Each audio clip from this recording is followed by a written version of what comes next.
Mais uma vez a gente aqui no canal Jiu-Jitsu na Europa. Hoje, o prazer de receber o professor Marco Canha, líder da Checkmate Fight Zone aqui em Londres. A gente vai conversar um pouquinho com ele sobre a visão dele do Jiu-Jitsu aqui na Europa, as perspectivas do time dele e, enfim, ouvir um pouquinho da história dele, como foi construir essa história aqui na Inglaterra, na Europa e o que ele está pensando do Jiu-Jitsu daqui para frente. Marco, vou te perguntar um pouquinho antes de a gente começar, para você contar um pouquinho como você chegou aqui, por que veio parar em Londres, enfim, um resuminho da sua história para a galera conhecer você um pouquinho melhor e a sua academia. Legal. Primeiramente, prazer aí, Lucas. Obrigado por me convidar aí. Fábio, também por receber e participar do programa aí, do canal. Bem legal, uma honra aí. E espero que seja bem produtivo aí nossa conversa aí. A minha vinda para Londres, cara, foi meio que não foi planejada no princípio, né? Eu vim para a Europa para acompanhar o Abu Dhabi na Espanha. Eu fiz o camp com o Léo Vieira lá no Brasil e vim para o Abu Dhabi em Barcelona em 2009. A gente treinou bastante. Eu vim para acompanhar o campeonato e depois eu ia competir na Suécia e no campeonato que era meio que organizado por um cara da Checkmate também, e era que a galera da Checkmate sempre comentava e eu tinha vontade de vir. Então, como o dono de uma das filiais da Checkmate, do Luiz Manchinha, da London Fight Factory, me convidou, falou: pô, tô vendo que você vai vir para a Europa e tal, passa uns dias aqui em Londres. E aí eu tinha aquela impressão de Londres não era muito boa, por causa de ser acostumado lá do Rio, né, tal, que é praia, sol. Então, você, tá, Londres. Aí eu vim por 10 dias. E nesse meio, entre uma viagem e outra. E, cara, desde o primeiro dia, cara, me amarrei em Londres, assim, era completamente diferente, né? Mas me amarrei assim porque eu passava o dia inteiro dentro da academia e era uma coisa que a gente gosta, né? Ainda mais naquela época, pô, tava bem, tinha acabado de chegar, tava com fome de jiu-jitsu, de treinar e tudo. E aí foi tudo crescendo assim. Eu fiquei uns dias aqui e fui para lutar na Suécia e tal. E o Luiz Manchinha foi para a Suécia também, ele ia para lá. E de lá ele falou: e aí, quais são os teus planos? Tal? Vai voltar para o Brasil? E minha passagem para o Brasil era, sei lá, tipo, eu tinha mais uns dias na Suécia, na Dinamarca. E aí eu ia para o Brasil. Passava, ia na Espanha e ia para o Brasil. E aí ele falou: pô, fica aí, dá umas aulas para mim, tal, 3 vezes por semana, tal. Eu tinha me formado em publicidade lá no Rio e, cara, eu não tinha nenhum plano, não tinha nenhum trabalho, não tinha nada. Aí eu falei: cara, quer saber? Eu vou ficar, vou mudar minha passagem e vou ficando. E aí fiquei, sacou? Eu fui ficando e até durante um tempo, até o final do ano, e voltei para o Brasil. Voltei para o Brasil, não estava pensando em voltar para Londres até então. E aí depois que eu estava no Brasil, depois de um tempo, o Luiz me chamou de novo, falou: cara, volta, vem para cá, fica aí morando na academia e tal. E aí tu dá aula para mim e aí você vai se virando aí. E aí era um sonho, né, cara? Uma oportunidade da aula, né? Pô, fora, sempre que eu sempre quis. E graças a Deus ele me deu essa oportunidade, sou muito agradecido a ele. E foi uma experiência que, pô, foi a melhor experiência da minha vida, das melhores experiências que eu tive. E morava na academia, dormia no tatame, todo mundo, chamava a galera que dormia lá junto com a gente, todo dia. Então era uma união maneira, a galera saía para comer, tomar café e treinar, e depois do treino, voltava, treinava, descansava. Então foi uma época muito maneira, apesar de ser uma mudança muito radical do Rio, da praia. Eu moro na Rua da Praia, então eu estava todo dia lá, assim, achava que a vida boa era aquilo, né? E, pô, se muda para cá e começa, pô, morar no tatame, mas, cara, foi tudo perfeito, adorei, foi muito bom. Foi Legal, uma transição legal. fácil, porque a gente está fazendo o que a gente gosta, né? Sem É a dúvida, sem oportunidade que dúvida. você espera. Perfeito. Então, a primeira pergunta já foi, legal. Eu queria que você contasse um pouco da história do seu início como dono de academia. Como foi o início, a primeira academia? O que rolou para você conquistar? A poder falar assim: pô, hoje eu vivo de jiu-jitsu, né? Eu não preciso mais de ajuda de ninguém, eu não preciso de um segundo emprego. jiu-jitsu hoje é é o que, né, é o pão de cada dia, é o que você conquistou o seu espaço.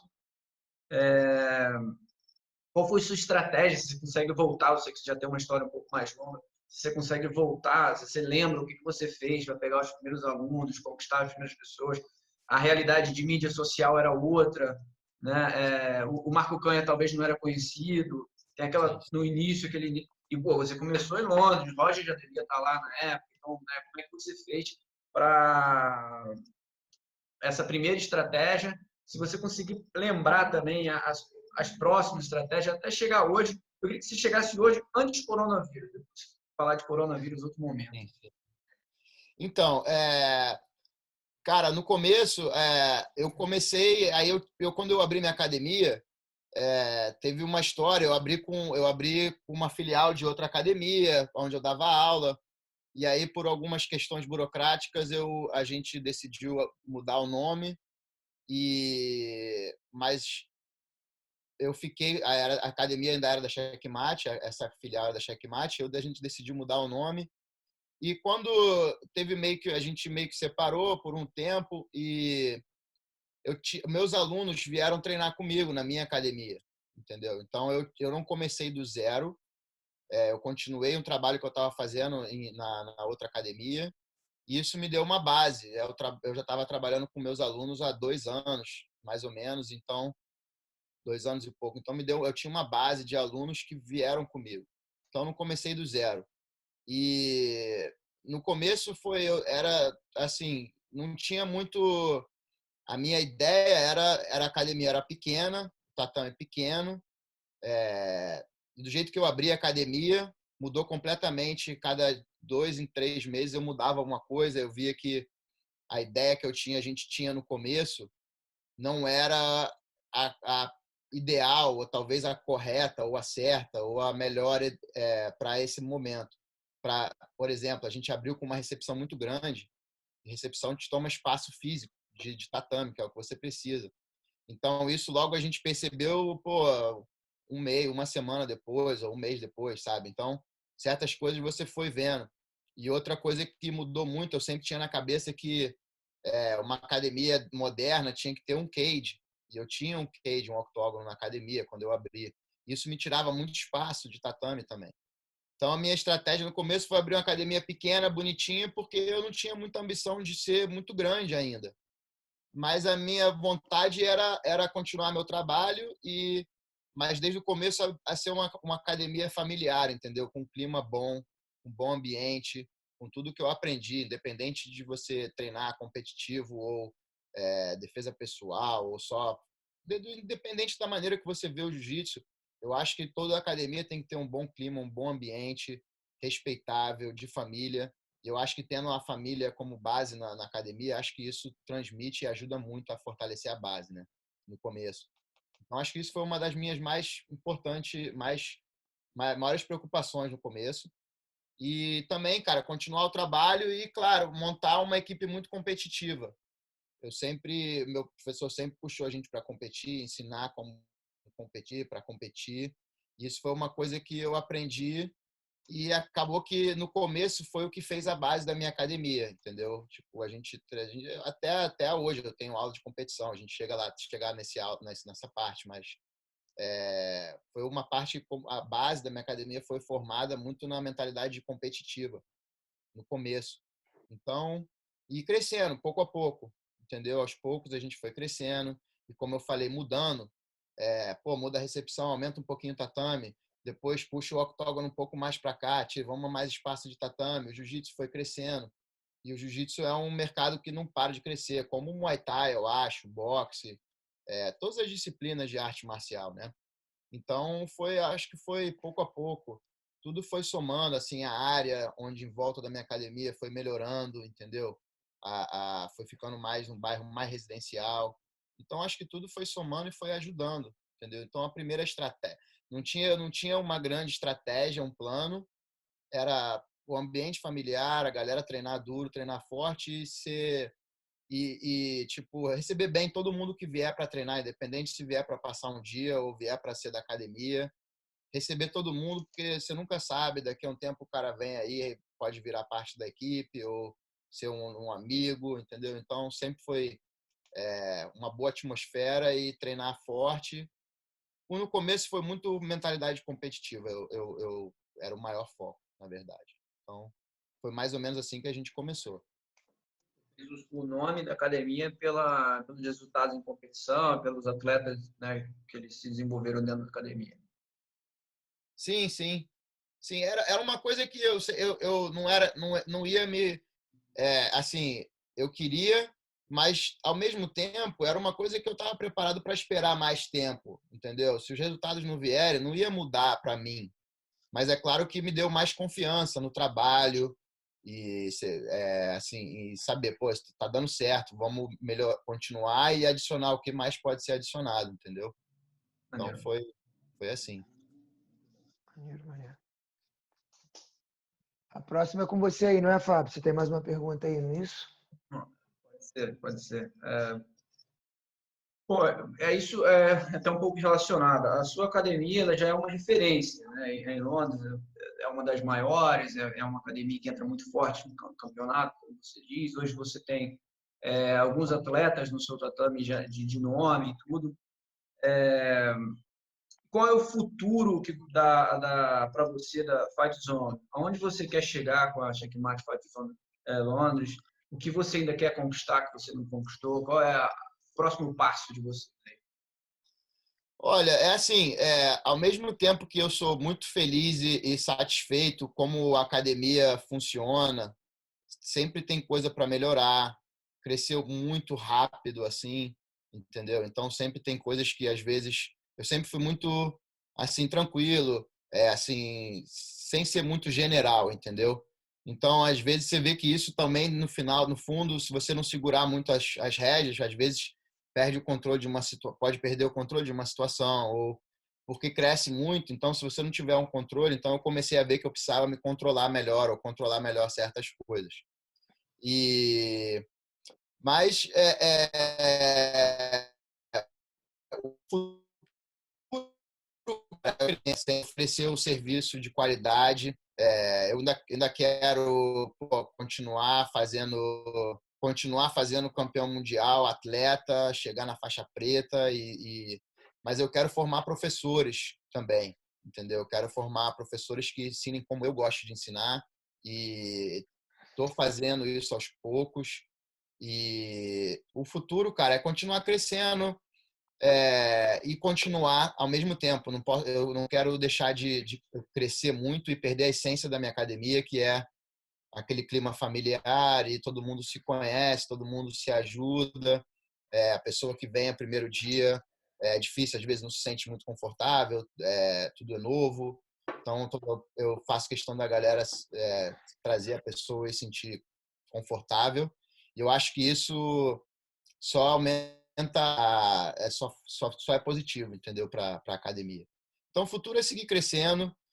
E uma coisa que mudou aos poucos, né? Depois do foco, da estratégia no princípio, foi eu via que não é todo. Você pode ter muito competidor, mas tem muito mais só do que competição, entendeu? Você ajudar, é muito fácil você ajudar um cara que é talentoso, que quer competir, que tem fome de treinar todo dia. Isso é fácil. Hoje em dia eu vi que depois de um tempo você vê, cara, isso é fácil.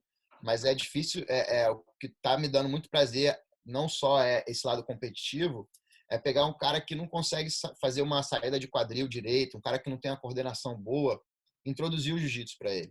E ver que, cara, você fica feliz em ver todos os níveis de jiu-jitsu, você que está oferecendo o serviço. Fala, pô, um cara que só quer vir aqui fazer uma posição, não quer treinar, só quer dar um rolinho ali, no final faz um específico de 5 minutos. Então, abranger, oferecer o serviço de qualidade, mas para todo tipo de público que queira jiu-jitsu, entendeu? Então, esse é o meu foco principal, poder servir de qualidade para todo mundo, todos os tipos de pessoas que procuram jiu-jitsu para competir, para self-defense, ou só para treinar, ou para fazer um exercício, ou até a gente sabe o bem que faz um treino, só de estar ali no círculo, conversar depois do treino, sentar ali com os amigos, conversar. Às vezes até aquele cara que está machucado vem, até nem faz muito do treino, faz uma posição, mas fica ali, senta, gosta de dar uma risada e tal. E eu acho que isso que é o que eu quero continuar. Crescer, mas não perder a essência da academia, entendeu? Sem dúvida. Sensacional, sensacional. Eu posso só entrar aqui, Lucas, porque eu fiquei tá dentro do assunto e eu fiquei um pouco curioso e não está nas perguntas, então não sei se você vai estar pronto para responder. Sim. Eita! Não, vambora. Mas eu fiquei curioso para saber quais são os números da Fight Zone Londres aí. Como é que números de quantos atletas você tem, quantos alunos, se você consegue dividir número de atleta, número de aluno. E os principais títulos, eu sei que você já tem alguns títulos aí da escola, trouxe o troféu para casa. Sim. Então, olha, números, a gente tem oferece todas as modalidades praticamente a gente tem jiu-jitsu, kimono, sem kimono para criança, wrestling, muay thai, boxing, condicionamento. A gente tem 1.450 alunos no momento, tá? De jiu-jitsu são, digamos que 650, 750, 800. Então, tipo, é mais ou menos assim. Agora, esse número. Antes, tudo pode mudar. A gente nunca sabe o que vai acontecer mais para frente. Mas, no momento, a gente está nesses números. Eu acho que a gente está perto de uma capacidade, porque é aquele negócio, tem que manter um serviço, você tem que se adaptar também. Eu tive uma aula uma aula de iniciante que tinha 92 pessoas. Eu vi a foto. Eu também. Então, tipo, no final deu para todo mundo treinar, mas eu tive que falar, cara, eu tenho que botar 2 aulas seguidas para dividir, ficar 40 e 50, entendeu? Tipo, dar uma mudada. E aí se muda, fica 50 e 20, muda, sabe? Você vê que não é a matemática não bate, que aí vai para outro horário e tal. Então, tipo assim, os números, Londres, a gente tem muito, a gente está bem centralizado, Londres, não para de chegar gente, entrar, Londres é muito, a gente tem a facilidade disso, eu acho que Londres favorece muito isso. E está bem centralizado em Londres, eu acho que favorece os números serem bem altos também. E, claro, a atmosfera, né? Tipo, chegar e ter um serviço maneiro, com umas pessoas, com um grupo legal, então acho isso que é muito importante. Os títulos, cara, os títulos a gente tem campeão mundial na faixa azul, juvenil, adulto na faixa azul, pan-americano. Então, tipo assim, tem uns títulos muito importantes, mas, claro, ainda tem muita coisa que falta pra gente. Eu quero título no Abu Dhabi, eu quero atleta formado desde a base aqui, lutar o ADCC. Eu tenho atletas que tem essa possibilidade, treinam para isso e tem gente que quer isso desde pequeno, tem gente que tem isso é um dos meus sonhos, é formar uma geração de faixa pretas e competidores que estão comigo desde 6, 7 anos de idade, tem uns que já estão com 16, 17. Então tem uns que estão comigo estão crescendo. É isso que é uma das minhas objetivos, é formar um grupo de uma geração que começou comigo no começo da academia, entendeu? Eu formei uns que já vieram comigo, já de outras faixas. Eu formei um que agora a primeira vez que começou da branca até a preta, quando eu abri a academia, ele foi um dos primeiros alunos que entrou e se formou faixa preta. Então, esse era um dos meus objetivos e tô aos poucos fazendo isso.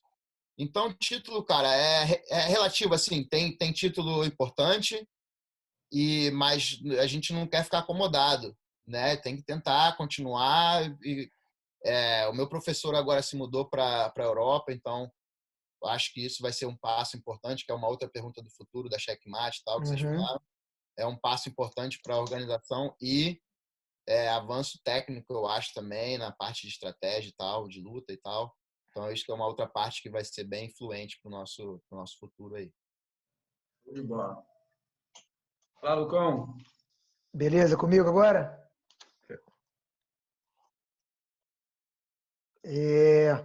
Seguindo aqui, eu acho que vai seguir mais ou menos o mesmo tópico.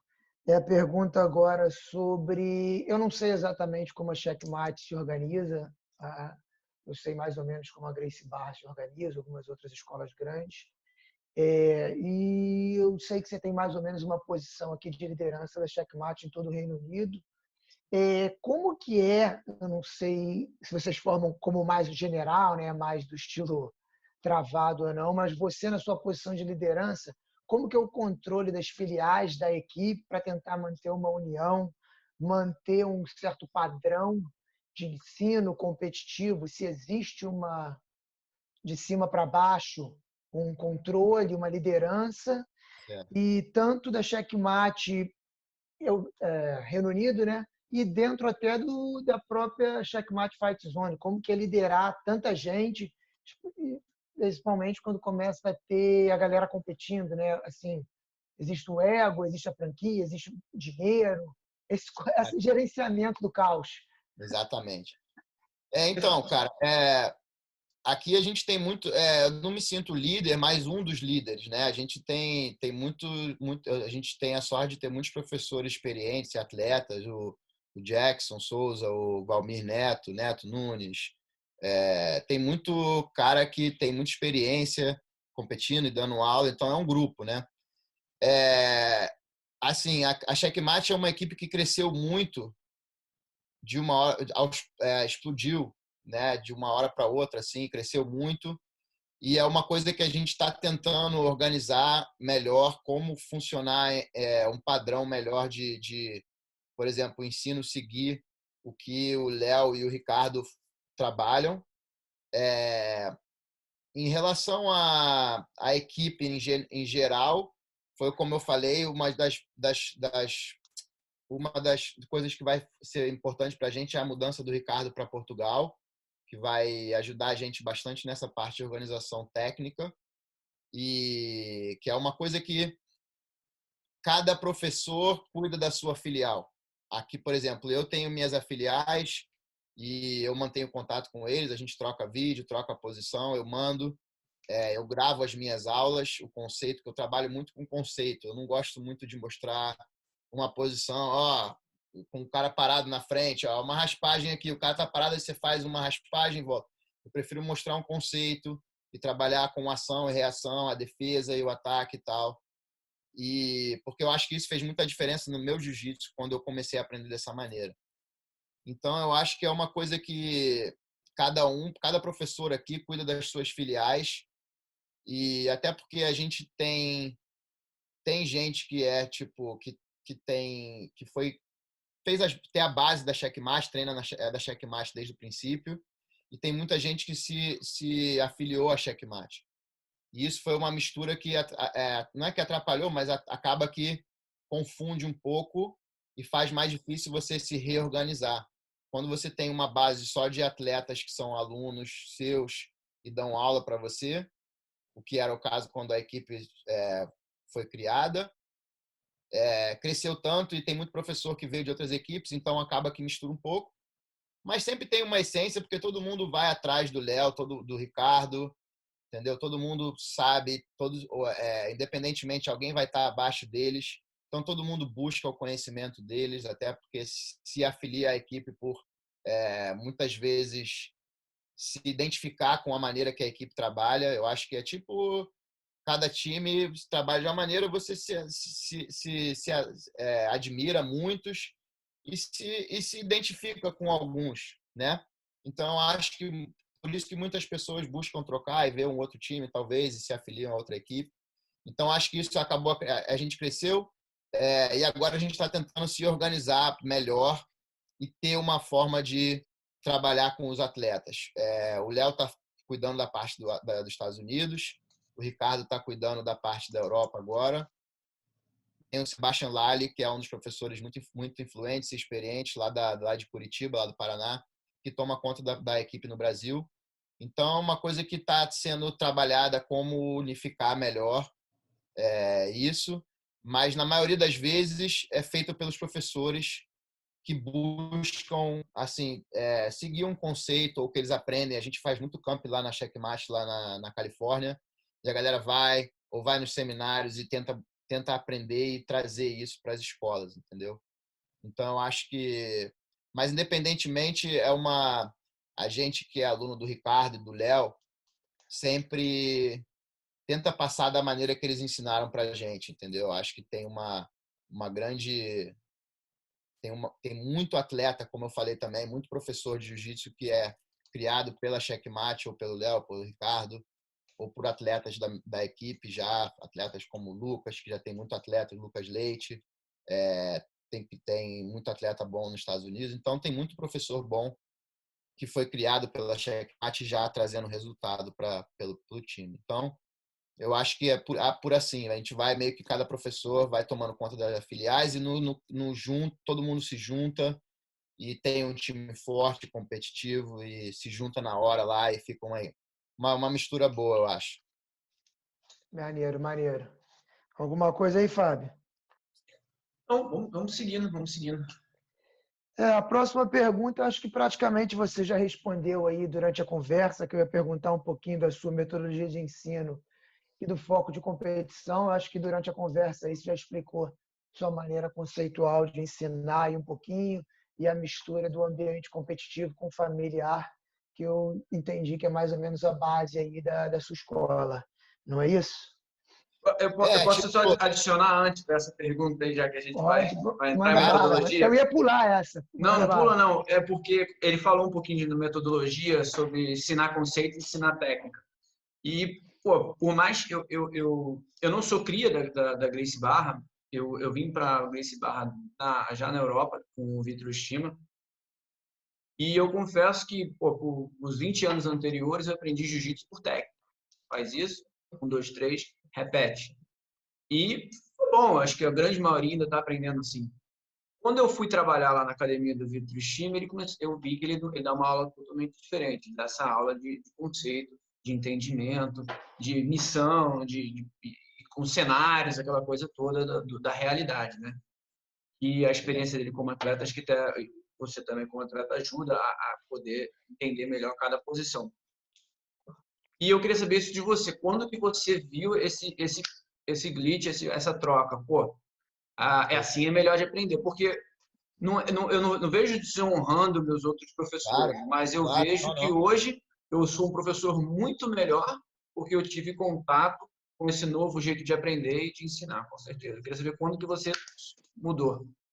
Sim, eu acho que é boa pergunta muito maneira e eu acho que assim é um momento, um assunto muito delicado de falar, uma mudança, né? Mudar de equipe, mudar de professor, né? Uma coisa que é muito mal visto. Eu acho que toda mudança te faz crescer, abre os suas opções de aprender, de ver, da visão. Cada professor vai ter uma visão, entendeu? É, então, eu acho que é difícil você falar, pô, tem que mudar de academia, então, de 3 em 3 anos, não. Mas o fato de que, por algum motivo, alguma consequência da vida ou de, da, da hora você muda e você vê de outra maneira, você fala, pô, você tem como comparar. Se você tem só uma visão, você vai ter sempre só uma visão. Então, eu tive professores dos melhores, mais experientes do jiu-jitsu, como Amante, Roberto Traven. Eu tive um professor que foi muito influente na minha vida e no jiu-jitsu, foi o Muso de Ângeles. Mas a escola que eu sempre aprendi durante esses anos foi mais assim, uma técnica aqui, outra ali, repete, raspa, né? Então, eu aprendi muito assim, claro, a base, eu aprendi o jiu-jitsu assim. E é o que eu falo, é o que eu penso, tudo tem o seu momento e tudo tem um motivo, né? Talvez se eu começasse na checkmate, com o Ricardo, na Fight Zone, lá, eu não faria jiu-jitsu, não ia gostar. Eu acho que tudo tem sua fase e o porquê. Então, o músico foi muito influente na minha vida, numa fase minha, e eu devo muito a ele, muito mesmo, que me incentivou a seguir no jiu-jitsu, buscar o jiu-jitsu como maneira de vida e tal, é, e se tentar, né, melhorar. Falava, pô, você tem que comer melhor, tem que fazer uma dieta, tem que baixar esse peso tudo aqui. Então, me ajudava numa fase que eu achava poxa, eu conheci o Ricardo, desde a faixa azul. E ele montava os tatames lá num prédio de uns amigos meus da escola e dava aula ali pra gente ali. E eu sempre gostava do estilo dele e tal. E aí, cara, eu tinha esses meus amigos treinavam na Fight Zone e a gente era da mesma equipe, né? A gente era Aliança, Asa, e eu mudei de equipe com professores, né? Eu nunca cheguei a mudar de equipe, eu mudei de equipe com os professores. Então a gente era Aliança, teve uma época Master, virou Brasa, e a Brasa cresceu muito também, teve sucesso rápido logo no primeiro ano, no segundo ano que a gente foi campeão mundial, mas foi muito ego junto. Então foi aquela. Aí eu comecei a treinar com o Ricardo. Eu decidi que eu ia mudar de uma academia da Brasa para outra, mais competitiva, né? Eu queria, porque eu ia lá e via o treino, falava, pô, a galera no Muso estava num outro ritmo, sem desmerecer. Eu tenho muitos amigos lá até hoje, mas a galera queria treinar de uma outra maneira, mais relaxado, ir ali, dar um rola e trocar ideia no final, que foi o que eu gostei por muito tempo, mas eu queria sentir a falta, ia mais, entendeu? Então aí eu ia na Fight Zone, tinha aula do Comprido, do Ricardinho, e era um treino de competição, cara, pô, porrada comendo, 7 da manhã, 10h30, toda hora era, e você via uma maneira diferente de treinar jiu-jitsu, entendeu? E eu olhava pro lado, todo mundo me amassava e falava, cara, eu tenho que aprender jiu-jitsu dessa maneira, ver como funciona. Então eu acho que isso foi um divisor de águas. E aí eu aprendi muito mais, não que eu aprendi muito mais, mas eu aprendi, meu jiu-jitsu melhorou muito, porque eu comecei a ver de uma outra maneira, entendeu? Eu acho que, pô, eu falo, Ricardo não é que salvou minha vida, mas eu acho que eu devo o sucesso dos meus atletas de competição a ele.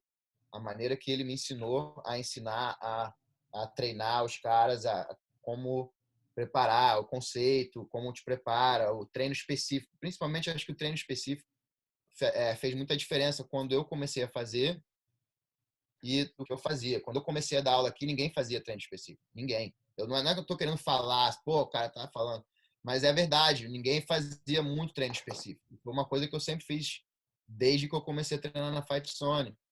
Então, desde o princípio, eu falei, cara, treino específico para mim é muito melhor do que o rola. Né? Eu botava lá, fazia, ó, galera, essa semana a gente está fazendo guarda-aranha. Então, a inteira era treino de guarda-aranha, só começava na guarda-aranha. Então, era uma coisa que, logo no começo, eu vi que te dava uma vantagem na parte competitiva. Entendeu? Então, se a galera for competitiva na academia, vai transparecer ali, todo mundo vai querer ficar duro igual os atletas e tal. Foi meio que o que eu acho, que eu penso, essa maneira que eu penso, entendeu? Eu acho que você, do jeito que você viu, sem desmerecer, mas você viu que talvez te ajude a ensinar melhor ou um caminho mais fácil. Jiu-jitsu ficou mais fácil de ensinar para você, talvez. Com certeza, não só ensinar, mas aprender os porquês das coisas. Muita coisa era por ordem de repetição, vários anos fazendo a mesma coisa. E eu tenho, por exemplo, eu não tive, eu não tive saída também de onde eu estava. Eu estava no Brasil, na Nova União, com o nado, e onde a bandeira nado é muito forte. A Nova União Sim. sempre ficou uma coisa do lado, assim, minha opinião, né? Ele com certeza ele é muito Nova União, porque ele vem de Nova, mas os alunos dele é muito nado. E quando eu vim para cá, eu fico extremamente feliz. A minha oportunidade de vir para a Europa foi através da Gracie Barra. Continua sendo meu mestrão de WhatsApp, conversa e tudo que eu posto, o cara tá feliz por mim. Não teve nenhum problema. Mas esse aprendizado de aula pô, com o Vitor foi funcional, esse aprendizado que eu tive lá, de mudar a forma que eu passei a aprender jiu-jitsu diferente, dar aula diferente. E acho que quando você falou, eu identifiquei. O nado, pô, até 18, 20 anos no mesmo tatame, e é muito relaxado o treino lá. Tem uns caras duros, uns caras de competição, mas é muito relaxado de uma forma positiva. É um ambiente muito familiar. A quantidade de master no tatame é incrível, a quantidade de cara de 50, 40 anos treinando. Então, ele é muito positivo nesse sentido. E só agregou ao meu jiu-jitsu, com certeza. Todos esses Não, com lugares que eu certeza. passei. Eu acho que te prepara para quando a posição dá errada. Você sabe o porquê em volta daquilo, né? Você trabalha. Então, quando dá errado, o cara mexe com põe a mão aqui, ou põe a perna atrás. Porque nunca vai ser da maneira que a gente aprende, né? Tu aprende ali com o cara meio parado. Aí o cara bota uma pressão de um lado, ou dá um passo para um lado, para o outro. Você sabe o porquê mais da posição. Você está mais preparado para estar mais abrangente em volta daquela situação, né? Então, acho que isso E quando te vem a dá mais pergunta do disciplina. porquê, você está pronto para responder, né? Você ficar na onça ali, aluno, perguntar, professor, e agora ele fez isso aqui, o que eu faço? Se você não está preparado para responder, fica bem feio, né? Fica bem ruim, né? Exatamente. Tem professor que fica bravo, né, com o aluno, né? Aí é outra coisa, aí outra aula, né? Aí outra aula, né? Não, mas olha só, mas é um assunto importante. Eu acho que também tem, assim, é uma outra aula, porque, por exemplo, você também faz sentido. Eu falo às vezes, olha só, por exemplo, você faz uma aula com 2 reações. E aí você fala, vamos reagir assim. E aí o cara, mas e se eu fizer assim? Eu falei, não, eu entendo. Essa é uma terceira reação que, cara, vai ter que ser trabalhada numa Semana que outra aula. vem. Porque se todo mundo tiver uma reação diferente, vão ser 20, 30 reações diferentes. A gente não vai conseguir cobrir Não vai. essas 30 reações, né? Com certeza. Mas é assim, na teoria é mais ou menos isso que você falou, isso aí. Tem professor que fica bravo porque está frustrado, não está conseguindo passar a ideia e o aluno não está conseguindo entender e o cara fica bravo com o aluno, né? Mas tem de tudo, né, cara? Isso aí é de cada um, né? Legal, legal. Tem de tudo, é verdade. O cara fica bravo com o aluno, é engraçado também. Beleza, acho que a gente fechou então mais ou menos essa parte que ia falar sobre metodologia e competição, né? Foi bastante falado. Para terminar, minha última pergunta aqui, sua perspectiva, assim, independente do corona, né? Não entrando nesse mérito agora, porque fica difícil fazer qualquer previsão, qualquer coisa por causa do corona, mas jiu-jitsu, você pode relacionar também, se acha que vai fazer um grande impacto a médio e longo prazo, mas perspectiva de crescimento do jiu-jitsu na Inglaterra e na Europa em geral. A gente fala da Europa, né? Ele está na Suécia, eu estou aqui no interior, você está aí na capital. Qual é a sua perspectiva do futuro do jiu-jitsu aqui na Europa, até que você já está há alguns anos aqui? Essa linha do tempo aí de crescimento, se acha que tem muito para onde crescer, se está estagnado, para onde vamos? Cara, eu acho que não tem limite. O jiu-jitsu na Europa não vai parar de crescer. O europeu tem aquela. Os caras são guerreiros, gostam de luta, gostam de treinar, gostam de aprender. Eu acho que eles têm uma cabeça aberta, assim, a galera, em geral, né? A maioria. E eles vêm, assim, querem treinar, vêm para treinar, para se divertir e aprender. Então, a gente aqui acaba conhecendo muitas nacionalidades, né? E você acaba no fundo, isso é uma coisa muito maneira. Você acaba vendo, sabendo pela aparência física e característica pessoal do cara, da onde ele é. Isso é muito maneiro. Eu acho uma das coisas bem legais. Então, mas eu, de uma maneira geral, eles todos são guerreiros, gostam de treinar, gostam de se desafiar e eu acho que não tem limite. O jiu-jitsu na Europa, como um todo, está crescendo muito, né? Desde que eu cheguei, pô, o crescimento em 10 anos parece em 20, principalmente nos últimos 5 anos, eu acho. Então, acho que é muito positivo. Em termos de atletas competitivos, eu acho que está cada vez mais forte, chegando na faixa preta, atletas aí, pô, tem muito atleta duríssimo, muito atleta. Eu acho que um dos os polos da Europa é a UK, Inglaterra, a Suécia, onde o Fábio está lá, tem que estar lá há muito tempo também. Os caras são Achei que o mate é muito forte. muito fortes, muito atléticos. Muitos vêm de um background de treino já, de wrestling, greco-romana, os caras são atléticos, né? Os caras têm uma genética boa e muitos que gostam de treinar já fazem esporte, né? Já tem esse background assim de treinar duro e ser mental, tipo ser forte mental, né? Então acho que isso é uma coisa que ajuda muito. E tem muito professor bom, cara, trabalhando aí há muito tempo. E os caras estão dedicados e é uma comunidade que não para de crescer, né? Na Europa inteira, no mundo inteiro, na verdade. Mas eu vejo aqui na Europa sem limite, cara, não vai parar de crescer. Independentemente do corona, dessa crise, né? Infelizmente isso está acontecendo agora, mas eu acho que por um momento, infelizmente, a gente tem que deixar aquela sede de treinar com eles, treinar por um mês ou dois, lembro, quem saiba, lembro, tenha treino de técnico, de rolar e sair na porrada, né? Mas se preparar mentalmente, ficar ativo, fazer os deus. E, cara, quando liberar, quando voltar, eu acho que vai voltar tão forte como estava antes. Ninguém vai deixar de treinar jiu-jitsu, eu acho, por 3, 4 meses. Quem já treina jiu-jitsu vai treinar. Talvez quem começou ali no finalzinho ali, que deu esse break, um ou outro, vai ter uma pouca porcentagem que talvez não volte na hora. Mas eu acho que o jiu-jitsu não vai parar de crescer, não vai ser isso. É uma coisa que é ruim para o nosso mercado, né? Porque talvez demore um pouco para as pessoas terem confiança de voltar a ter o contato tão próximo. Mas eu acho que, independentemente disso, nossa comunidade é forte. Todo mundo os professores, nós, professores, não vamos deixar de... Vamos estar esperando aí, pronto para quando voltar. A gente está pronto para fazer o que a gente mais gosta aí. Então, acho que o futuro é sem limite.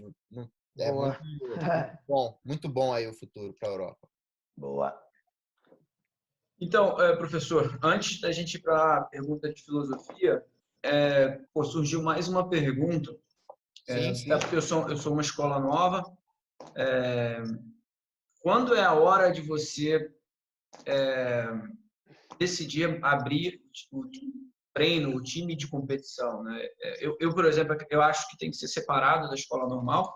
Quando é a hora, qual é o momento, como é que você lê aquele cara é um cara que eu vou convidar ou não vou convidar? O que você acha do momento ideal para uma escola aí de começar esse treino de competição?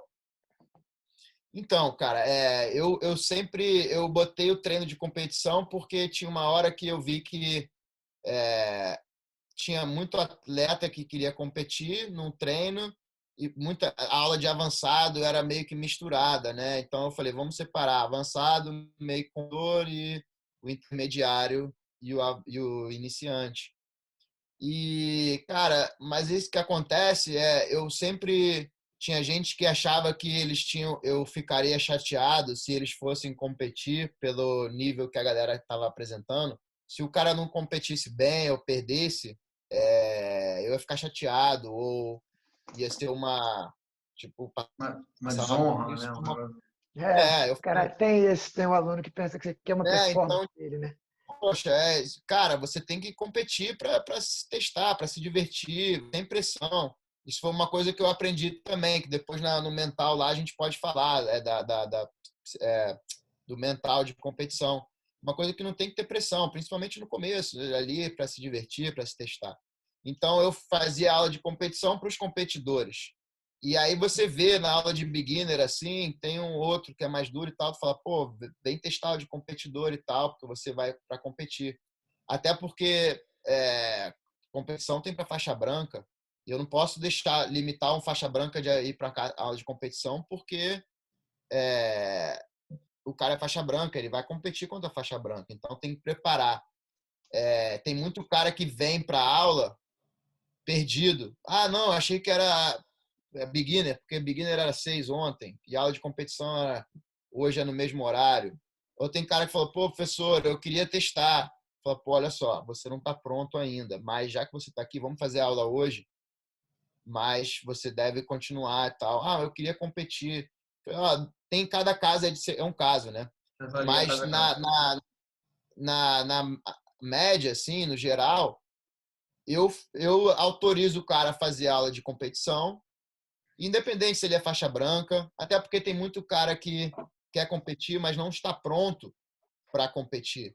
Mas eu não consigo, eu não gosto de falar, não, calma, espera. A competição em si vai ser uma aula que eu não vou dar. É aquela aula diferente. A competição é uma aula à parte, né?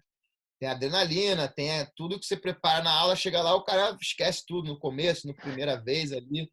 Então é aquela aula extra. Eu falo pro cara, isso é uma aula que você vai ter que eu não vou te dar, bicho. Você vai lá, vai o cara tu tocar a mão, o cara vai querer arrancar teu pescoço, aí tu sabe. Então, eu mesmo eu sabendo que tem muito aluno que não está preparado, claro que eu não vou deixar um cara que está treinando há 1 mês, 2 meses, 3 meses competir. Mas tem cara que não está pronto para competir, pede para competir e eu deixo competir. Entendeu? Eu tenho Então é uma uma coisa. pergunta em relação a isso. Você divide algum sistema de graduação ou de grau para poder separar os alunos entre a competição e até voltando? Ou é no feeling do professor ali? Você usa algum tipo de graduação ou de alguma referência? Ou é o seu conhecimento pessoal de cada aluno pela experiência?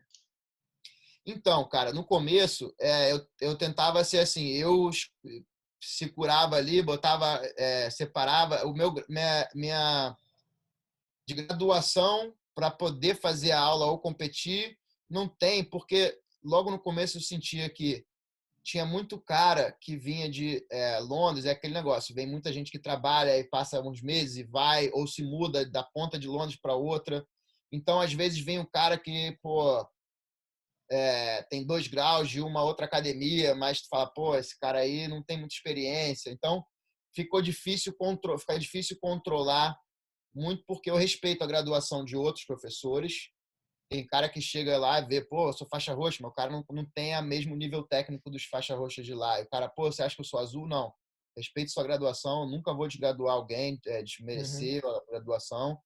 Cada um tem uma visão, um método, mas ficou difícil para mim falar, pô, esse cara não estaria pronto para competir da maneira que eu gosto, mas eu não posso deixar de ajudar ele, de fazer. E tem muito cara que mudou depois por causa disso, começa a ver uma maneira diferente. Então, eu não controlo e eu não barro pessoas, mas eu mostro para eles, olha, tá cedo por causa disso.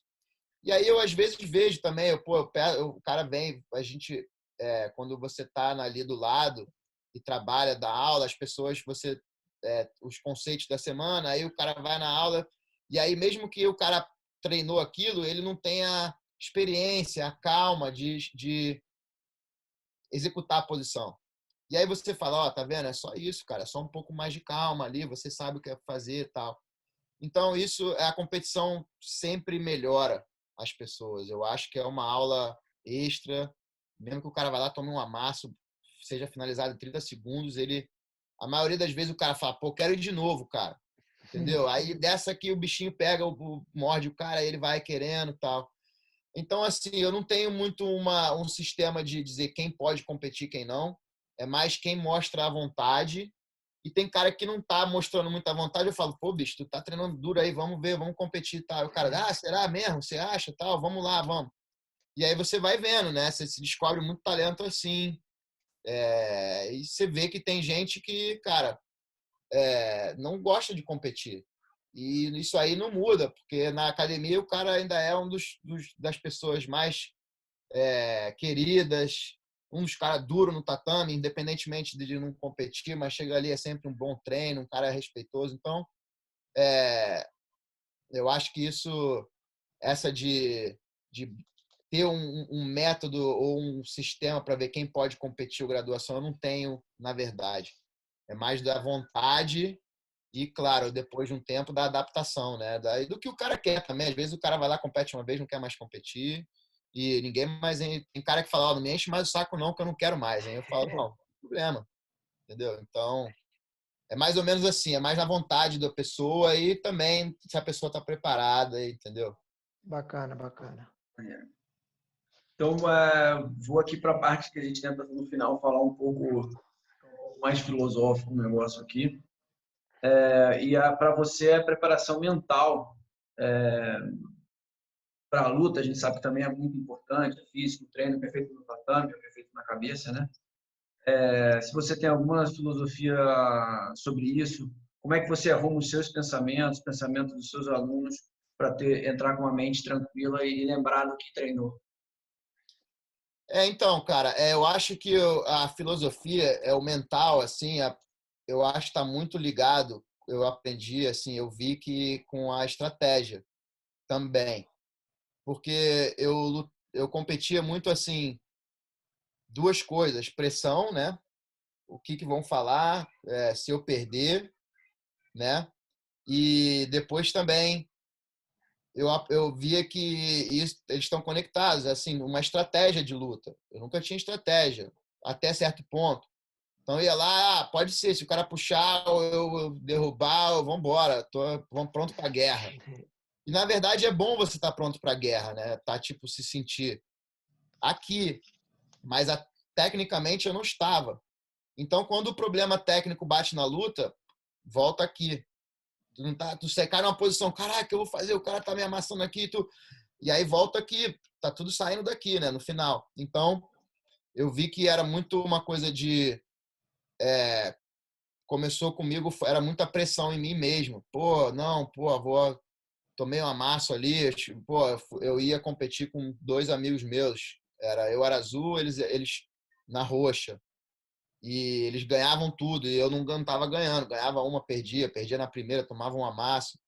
E aí na roxa, eu pra roxa e eles na marrom, e eu na roxa ali, tomando uns amassos ali. Tem até uma história engraçada que eu falo para meus alunos, que eu fui lutar em Curitiba, só entrando aqui no assunto, Não, eu fui claro.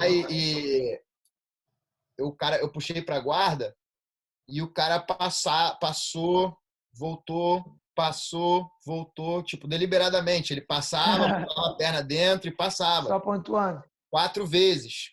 3 vezes, cara. Ele fez 4 vezes, 3,12, acabou 2-0 a luta. E aí, eu fui pro Rio e tal, e voltei para competir. A gente ficava na academia de um dos professores lá da Brasa, e da segunda vez que eu voltei lá, os caras, e aí, Avenida? E aí, Avenida? Avenida Canha, Avenida Canha. Pô, mas que apelido é esse, cara? Ele é Avenida Canha, todo mundo passa. Vamos lá. Então, isso foi uma parada que mudou muito na minha cabeça também, né? Porque, porra, tem que ter uma estratégia, né, cara? Você pode ter, assim. Então, primeiro foi deixar de botar pressão em mim mesmo, em falar, cara, se eu ganhar ou perder, tudo bem, mas vamos lutar bem, sem pressão, sem medo, bota em jogo uma estratégia. O que você quer fazer? Vamos começar, vamos botar ali na meia ali, vamos entrar por baixo e tal. E eu vi que isso começou a funcionar para mim, tirar a pressão de mim, do resultado, mas querer lutar bem usando uma estratégia, né? Porque, claro, às vezes a estratégia não dá certo, vai ter que se virar, mas se você tiver um começo ali para te ajudar, para tentar, e aí quando começa a dar certo a estratégia, a confiança sobe, né? Aí tu vai, pô, eu tô treinado, então tu estudou para a prova, a resposta saiu ali, é mais ou menos igual. Então eu comecei a tentar passar para os meus alunos que o que eu aprendi muito foi pressão, pô, vão falar, e se eu perder, e tomar um amasso, pô, tu vai voltar no dia seguinte, cara, tu vai voltar pra academia igual, tu ganhar, tu for campeão mundial no dia seguinte, tu vai andar, tu vai botar o tênis, tu vai descer na rua, vai ser igual. Tipo, não vai mudar. Então a pressão, você não pode deixar a pressão te atrapalhar o seu jiu-jitsu. Porque na academia, se você tem um bom jiu-jitsu, é claro que a gente não consegue passar tudo, treinar, lutar igual na academia, mas você tem que tentar, né? Você tem que tentar jogar o teu jogo. Então eu falo para os caras, ó, tá bem treinado, treinou bem. Então eu acho que eu passo para eles calma, sem pressão, que eu não fico puto, eu não xingo. Claro que tem horas que tem aluno meu que eu tenho uma proximidade maior, que são os garotos que estão comigo desde criança, então hoje em dia às vezes eu dou um esporro a mais, puxo a orelha, entendeu? E claro que tem uma relação mais longa, então eu cobro a mais. Mas é tudo fase, cara. E aí eu fui tentando falar, olha, sem pressão e a estratégia. O que a gente está trabalhando aqui, é claro que tem sempre uma chance de você cair numa posição que você não treinou. É difícil você treinar e estar pronto para qualquer jogo. A gente tem que tentar. Mas a gente ter confiança na estratégia e nos conceitos trabalhados durante muito tempo, que eu repito muito tempo também. Eu fico até... Às vezes eu chego a ser chato, eu sei disso. Mas eu repito tanto que os caras sabem fazer sem querer. O mesmo que aconteceu comigo, que a gente repetia tanto que saía no automático. Não é porque você é bom, é porque você foi forçado a repetir lá e tal, e aí no fundo acaba saindo no automático. Então eu tento passar isso para eles. Falo, ó, a gente treina pra caramba, repetitivamente, faz isso. Caiu naquela posição, é isso. Caiu ali, é o sistema. Bateu ali, sabe? Então, tendo uma estratégia com o mental, sem tirar a pressão e soltar o jogo e lutar, tentar trabalhar da maneira que você trabalha, né? É claro que nunca chega lá, tem muitos fatores tal, mas só deu falo para eles tirarem a pressão, saber que eles treinaram bastante, que eles se prepararam, que eles escolheram estar lá, que ninguém forçou eles a estar lá e que na maioria deles, ó, amanhã você vai ter comida no seu prato se você perder. Então, não vai botar pressão, porque não é o que está pagando sua conta hoje em dia, entendeu? Então, vai lá, dá o teu melhor. E é o que eu tento passar para eles, cara. É calma, sem pressão, estratégia boa e é isso aí. É mais ou menos a mentalidade que eu passo de competição para eles, cara. Maneiríssimo. Maneiro. Bom, eu acho que é isso, né, Satisfeito Lucão? aqui. Tem Tô mais uma aí? satisfeito. Não, tô Pô, satisfeito. Já deu, já. Legal, então vai legal. ficar aí, muito obrigado. E, pô, fiquei com vontade de conhecer a Checkmate Londres. Eu sei que rola já um treininho às quinta-feiras lá para os cascudos. E já fico com vontade de chegar aí e conhecer você pessoalmente também, um cara sensacional aí. Não, Parabéns legal. pela sua história aí.